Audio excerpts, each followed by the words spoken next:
Halo teman-teman semua, selamat datang di channel Tokunime. Di sini kami akan membahas lanjutan anime Tokyo Revengers yang kami ambil dari manga canonnya.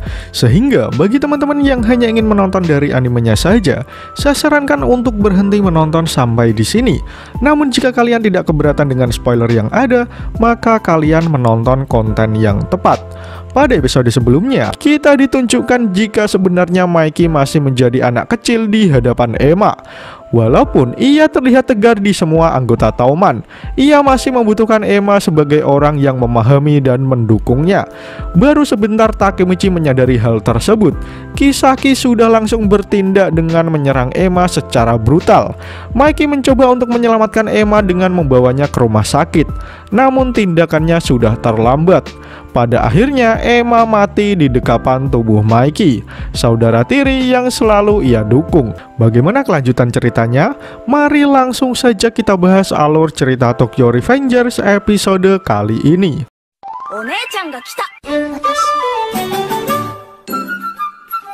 Panel pertama menunjukkan Kisaki dan Izana yang sedang mengobrol. Di sana, Izana menyampaikan jika korban telah disiapkan sebagai kambing hitam atas tindakan Kisaki sebelumnya, sehingga Kisaki tidak akan ditangkap. Kemudian Kisaki berkata, "Aku mengenal Mikey lebih baik dari siapapun. Untuk berdiri di atas orang lain, yang kau butuhkan bukanlah otak, tapi pengaruh." Mikey berdiri di atas orang lain dengan pengaruhnya. Dia tidak bisa bersama dengan rendahan yang ada di Tauman saat ini. Itu hanya akan menghancurkan potensi terbesarnya. Itulah mengapa aku harus memperbaiki jalan Mikey. Untuk mencapainya, aku berencana membunuh Draken menggunakan Kiyomasa yang menyimpan dendam dengannya. Aku hampir membuat dia terbunuh, tapi Hanagaki Takemichi menghalangi rencanaku. Ide selanjutnya, aku mendirikan Valhalla dan melantik Mikey sebagai pemimpinnya. Tapi orang yang kemudian menghalangiku adalah Baji Keisuke. Itulah mengapa aku menggunakan Kaiju Tora Hanemiya untuk membunuh Baji. Aku tinggal melenyapkan orang-orang yang menghalangi jalanku. Tidak peduli apa yang kulakukan, tidak ada yang bisa memuaskanku. Tapi melihat Mikey kehilangan orang yang dia cintai, menggunakan dia sebagai medianya, aku akan segera terlahir kembali. Kemudian Izana bertanya apakah membunuh Emma adalah sentuhan akhirnya. Ia juga bertanya kenapa Kisaki sampai repot-repot mengotori tangannya untuk melakukan hal tersebut. Padahal ia bisa dengan mudah menggunakan orang lain untuk melakukannya. Apa yang menginspirasi Kisaki untuk melakukan hal tersebut? Tapi Kisaki menjawabnya dengan pertanyaan juga. Apakah itu hal yang penting untuk ditanyakan bagi orang yang membunuh adik kandungnya? Izana pun berkata, "Adik kandung, 10 tahun aku menghabiskan waktu di tempat tersebut. Satu-satunya orang yang mengunjungiku adalah Shinichiro. Satu-satunya hal yang bisa mengisi hati kosongku adalah cintanya. Hei Kisaki, semua yang kupedulikan adalah semua yang Shinichiro cintai. Oleh karena itu, kejahatanmu telah melengkapiku. Jadi akan kubiarkan kau menggunakanku. Saat ini Mikey sama sepertiku yang sedang berada di puncak kehampaan. Aku sendirilah yang akan menjinakkan Mikey. Akan kugunakan waktuku yang berharga. Hei Kisaki, Tauman kini milikmu." Sementara Kisaki sendiri hanya berdiri di atas puncak gedung sembari berkata dalam hati, "Jadi bagaimana sekarang pahlawan?" Di tempat lain terlihat Takemichi masih diam mematung melihat jam yang menunjukkan pukul 5 sore. Tubuh Emma sudah mulai kaku dan dingin. Draken yang menatap tubuh Emma hanya bisa diam menunduk. Ia sama sekali tidak percaya dengan apa yang dilihatnya. Sementara Takemichi tak kuasa menahan air matanya melihat kesedihan mendalam dari Draken. Di luar ruangan, Mikey hanya bisa menyandarkan kepalanya ke tembok. Kepalanya pusing sementara air matanya sudah mengering, sampai-sampai membuat wajahnya terlihat begitu menyeramkan. Takemichi yang melihat dua pimpinan Tauman sedang berduka berkata dalam hati jika ia harus berbuat sesuatu. Sebelum kalian lanjut nonton, bantu kami untuk menekan tombol subscribe dan nyalakan loncengnya supaya kalian tidak ketinggalan informasi menarik dari channel Tokunime. Terlihat Draken berjalan keluar lalu memanggil Mikey. Kemudian Draken meminta Mikey untuk mengikutinya pergi keluar. Takemichi sendiri masih belum memahami apa yang Draken lakukan bersama Mikey. Setelah berada di luar rumah sakit, Draken dan Mikey saling berhadapan. Ia bertanya kepada Mikey sebenarnya apa yang sudah terjadi. Lalu tiba-tiba Draken langsung menghajar Mikey tepat di wajahnya. Bagaimana bisa kau biarkan ini terjadi? Hei Mikey, apa yang kau lakukan? Melihat Draken yang sangat marah kepada Mikey membuat Takemichi langsung bersujud dan berteriak jika semua ini adalah salahnya. Ia tepat berada di samping Emma saat kejadian, tetapi Takemichi tidak bisa melakukan apa-apa. Ini semua salahku.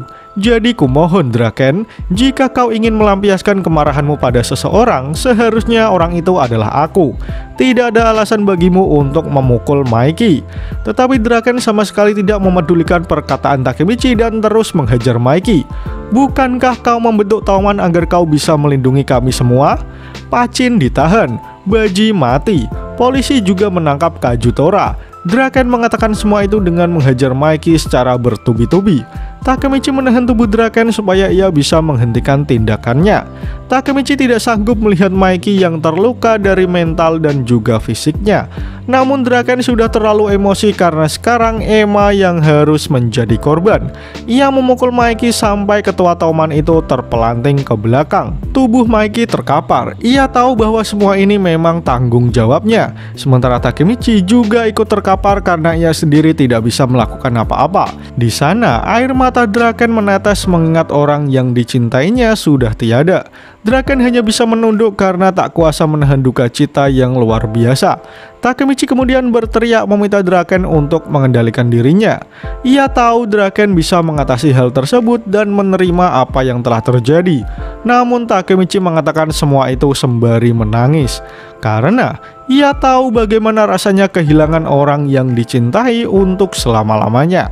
Saat itu juga Takemichi menyadari jika Draken tidak mungkin bisa menerima semua ini karena dirinya sendiri juga ingin melihat senyum hina lagi di masa depan.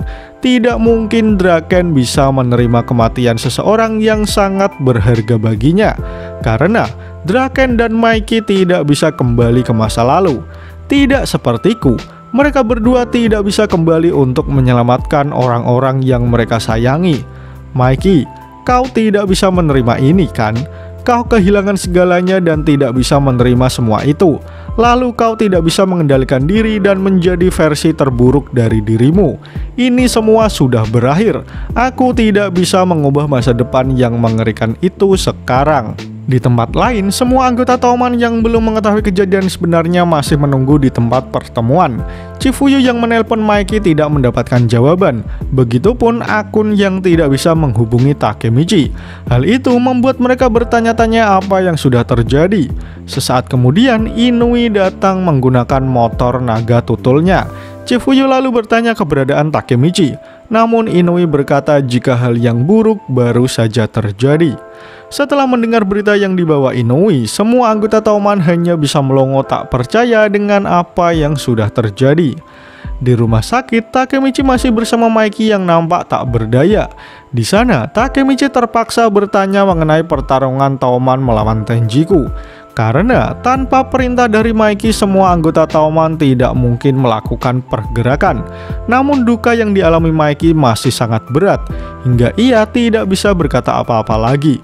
Kemudian dengan air mata yang bercucuran, Takemichi berkata jika orang yang telah membunuh Emma adalah Kisaki. Aku kenal dia. Dia mungkin melakukan muslihat aneh untuk memastikan supaya ia tidak pernah ditangkap polisi. Bang Mikey, jika kondisi tidak memungkinkan, aku akan melawan Tenjiku sendirian. Mikey masih terdiam mengacuhkan semua perkataan Takemichi yang berjalan meninggalkannya sendirian. Sementara Hina yang melihat mayat Emma menunjukkan ekspresi yang sangat tidak percaya. Ia menangis sejadi-jadinya melihat sahabatnya sudah terbujur kaku tak bernyawa.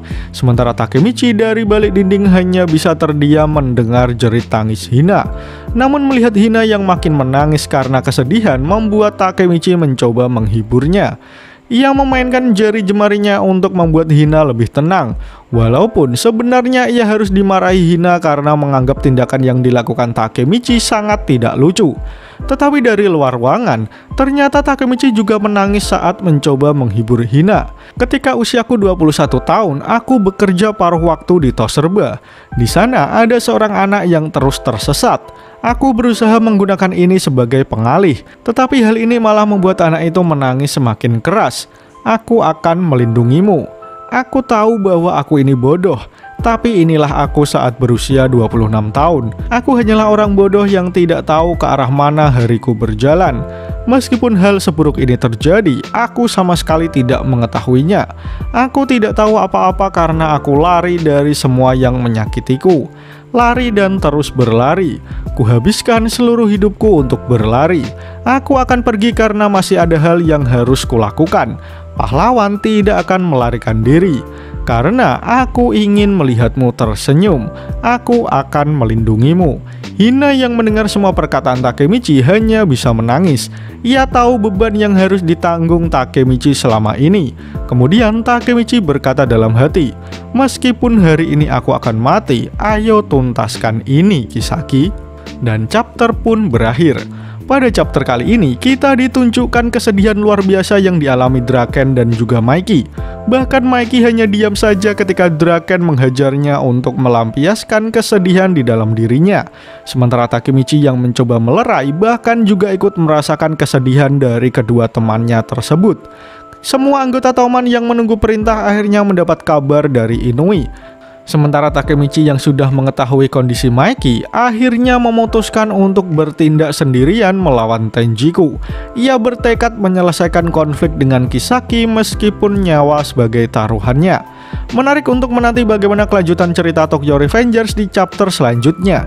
Jika kalian suka dengan pembahasan kali ini, jangan lupa share video ini ke sosial media kalian ya. Atau jika ada request, kritik, dan saran, langsung saja sampaikan di kolom komentar di bawah. Karena kritik dan saran kalian akan membuat channel ini terus berkembang. Akhir kata, terima kasih sudah menonton video ini hingga akhir. Sampai jumpa di video selanjutnya.